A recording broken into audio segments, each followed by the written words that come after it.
चाहूंगा कि कर्मण्येवाधिकारस्ते मा फलेषु कदाचन। संसार में जो भी कर्म आप करते हैं उसमें फल की आसक्ति का कभी भी ध्यान नहीं रखना चाहिए एवं इसकी अतिशयोक्ति हमारे मन में नहीं आना चाहिए। आप जिस भी लक्ष्य को लेकर चले हैं उसे प्राप्त करने के लिए आपके संगठन एवं आपकी सोच और विषयों की महानता इसमें होना चाहिए। जय श्री राधे। बिना किसी फल के मन लगाकर अपना कर्म करते रहो। फल देना न देना या कितना देना, ये सभी बातें हमें उस साक्षात ईश्वर पर छोड़ देना चाहिए। जो मनुष्य अपने कर्मों का पालन करता है वह सदा सुखी होता है। युगस्त कुरु कर्माणि संयत त्यक्त्वा धन्य समुद्भूत्वा समुत्तम। इसका अर्थ है, हे अर्जुन, कर्म न करने का आग्रह त्याग यश अक्षय के विषय में समबुद्धि होकर कर्म कर, क्योंकि समर्थ कोई। धर्म का अर्थ होता है त्याग। धर्म के नाम पर हम अक्सर सिर्फ कर्मकांड, पूजा पाठ और तीर्थ मंदिरों आदि तक सीमित रह जाते हैं, किंतु हमारे धर्म में अपने कर्तव्यों को ही धर्म कहा है। अपने कर्तव्य को पूरा करने में कभी यश अक्षय और हानि लाभ का विचार नहीं करना। मन में शांति होगी तो परमात्मा से आपका योग बहुत आसानी से होगा। आज का युवा आजकल अपने कर्तव्य में फायदे और नुकसान की बात पहले सोचता है, फिर उस कर्तव्य को करने के बारे में कुछ सोचता है। उस कर्तव्य के बारे में तत्कालिक नुकसान देखने पर उससे और ज्यादा हानि उठाता है। इसलिए हमें इसका हमेशा ध्यान रखना चाहिए। तीसरी बात मैं आपको कहना चाहूंगा, योग है एक पुरुष में, इससे परिणाम बेहतर मिलेंगे और मन में शांति का वास होता है, तो परमात्मा से आपका योग बहुत आसानी से होगा। आज का युवा अपने कर्तव्यों में फायदे और नुकसान का पहले ही आकलन कर लेता है, फिर उस कर्तव्य को पूरा करने के बारे में सोचता है। इस मुकाम से तत्कालिक नुकसान में कई बार उसे नुकसान होता है और लाभ हानि उठाता है। तीसरा श्लोक है, नास्ति बुद्धेर्युक्तः न चार्थस्य न च भावयत शांतिर्शान्तस्य कुतः सुखम। अर्थात योग रहित पुरुष में निश्चय करने की बुद्धि नहीं होती और उसके मन में भावना भी नहीं होती। ऐसे भावना रहित पुरुष को शांति नहीं मिलती, और जिसे शांति ना हो उसे सुख कैसे प्राप्त होगा। मनुष्य की इच्छा होती है कि उसे सुख प्राप्त हो, इसके लिए वह निरंतर भटकता रहता है, किंतु सुख का मूल तो उसके अंदर ही स्थित होता है। जिसका मन इंद्रियों यानी धन, वासना, आलस्य आदि में लिप्त है, उसके मन में भावना, आत्मज्ञान कभी नहीं होता।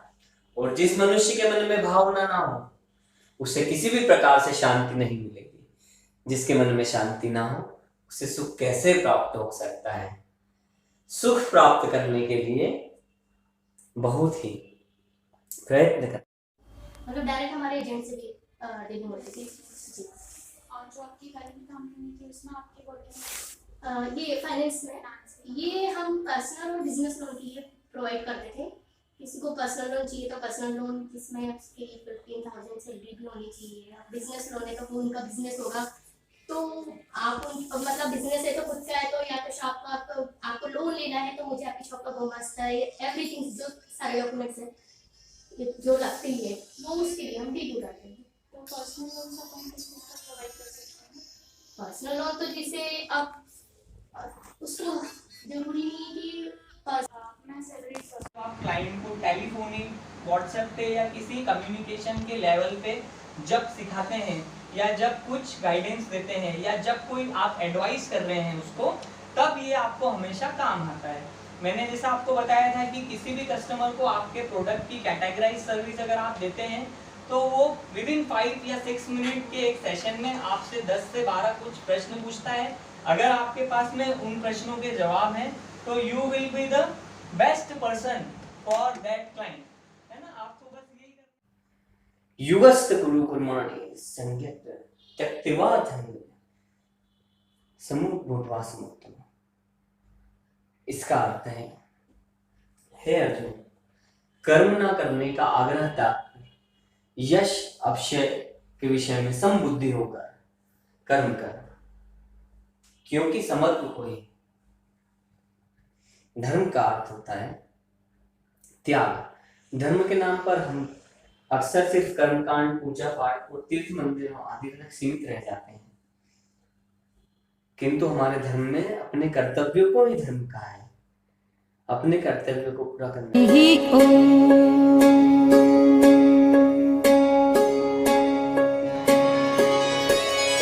हिरण्यवर्णां हरिणीं सुवर्णरजतस्रजां चन्द्रां हिरण्मयीं लक्ष्मीं जातवेदो मावह ताम् आवह जातवेदो लक्ष्मीमनपगामिनी यस्यां हिरण्यं विन्देयं कामश्वं पुरुषानहम्।